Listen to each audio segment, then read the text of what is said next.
নামাজ না পড়ে আপনার থাকেন কেন? আমি তো এটা বুঝি না। এখন আমার তো হিসাব, মানে এটা আমার মাথাতে হিসাবই ধরা। আজান হচ্ছে, মুরব্বী চা খাচ্ছে। আজান হচ্ছে, মুসলিম যুবক ফ্রি ফায়ার পাবজি খেলতেছে।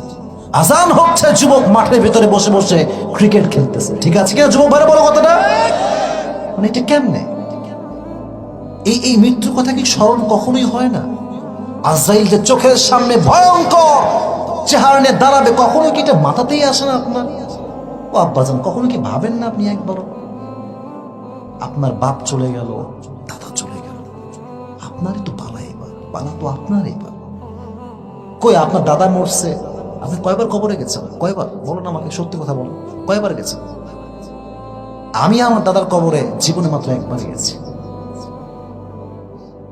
আমার বয়স 30 হতে গেল, আমি একবার গেছি আমার দাদার কবরে। কেউ কাউকে স্মরণ রাখে না, পৃথিবী স্মরণ কাউকে রাখে না। আপনি আজকে মরে যান, খোদার কসম 1 মাস আসবে, মানুষ 2 মাস আসবে, 1 বছর পরে আপনার পুরো কবরটা উইরান হয়ে যাবে।